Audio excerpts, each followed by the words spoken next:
किसी ने क्या खूब कहा है कि अगर आप अपना भविष्य बदलना चाहते हो तो अपनी आदतें बदलो, क्योंकि बदली हुई आदतें आपका भविष्य बदल सकती है। एक बार एक गुरुजी और एक शिष्य जंगल के रास्ते से कहीं जा रहे थे। दोनों रास्ते में चल रहे थे कि अचानक गुरुजी की नजर एक छोटे से पौधे पर पड़ी। पौधा बिल्कुल नया नया उगा था, पत्ते भी हरे भरे थे। गुरुजी थोड़ा रुके और उन्होंने शिष्य से कहा, जरा इस पौधे को उखाड़ कर दिखाओ। शिष्य ने बिना सोचे कहा, गुरुजी ये तो बहुत ही आसान है। फिर उसने हाथ लगाया और एक झटके में उस पौधे को उखाड़ लिया। गुरुजी ने मुस्कुराते हुए सिर हिला दिया और फिर से दोनों आगे बढ़ने लगे। थोड़ी देर चलने के बाद गुरुजी को एक दूसरा पौधा दिखा जो पहले वाले पौधे से थोड़ा बड़ा था, लगभग 3 से 4 फुट का था। गुरुजी ने फिर से शिष्य से कहा, इसे भी उखाड़ लो। इस बार शिष्य को थोड़ा जोर लगाना पड़ा, लेकिन कुछ ही मिनट में उसने उसे भी उखाड़ लिया। गुरुजी ने फिर से सर हिला दिया और दोनों फिर से आगे चल पड़े। कुछ देर जाने के बाद गुरुजी को एक और भी बड़ा पौधा दिखा, लगभग 7-8 फुट का, जिसकी मोटी जड़ें जमीन में घुसी हुई थी। गुरुजी ने मुस्कुराते हुए शिष्य से कहा, इसे भी उखाड़ लो। शिष्य को इस बार अच्छी खासी मेहनत करनी पड़ी। पहले तो उसने हाथ से कोशिश की, फिर पैरों का सहारा लिया। उसे थोड़ा पसीना भी आ गया, लेकिन काफी मेहनत के बाद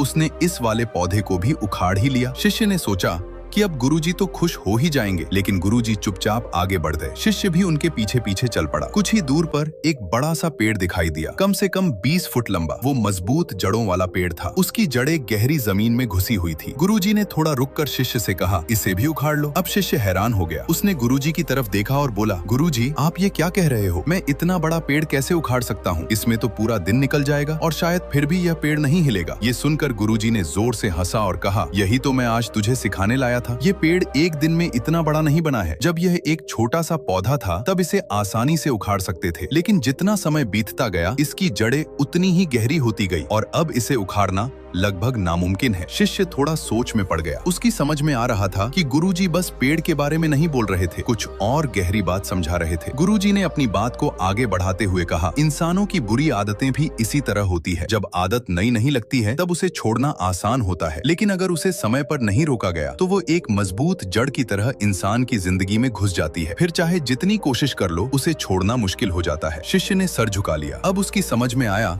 कि गुरुजी जंगल में ये सब क्यों करवा रहे थे। गुरुजी ने फिर से कहा, अगर तेरे अंदर कोई बुरी आदत पनप रही है तो तू उसे अभी उखाड़ कर फेंक दे, क्योंकि जितना देर करेगा वो उतनी ही गहरी होती जाएगी और बाद में उसे छोड़ना तेरे लिए मुश्किल हो जाएगा। दोस्तों, गुरुजी की यह बात सिर्फ शिष्य के लिए नहीं थी, हम सब के लिए एक बड़ी सीख है। हम सब की जिंदगी में भी ऐसे ही कुछ आदतें हैं। शायद पहले तो वो छोटी लगती हैं, जैसे झूठ बोलना, गुस्सा करना या आलस करना, लेकिन अगर इन्हें समय पर नहीं रोका जाए तो यह एक बड़े पेड़ की तरह हमारी जिंदगी में जड़ें बना लेती है। फिर चाहे कितनी भी कोशिश कर लो, इनसे छुटकारा पाना मुश्किल हो जाता है। तो अगर आप इस कहानी को और भी लोगों तक पहुंचाना चाहते हो तो इस वीडियो को लाइक करिए, ताकि YouTube इस वीडियो को और भी लोगों तक पहुंचाए। और अगर कहानी अच्छी लगी हो तो हमारे चैनल को सब्सक्राइब जरूर करिए। मिलता हूं मैं अगली बार इसी तरह की कहानी के साथ। तो सब्र करो, शुक्र करो और जिंदगी में आगे बढ़ो।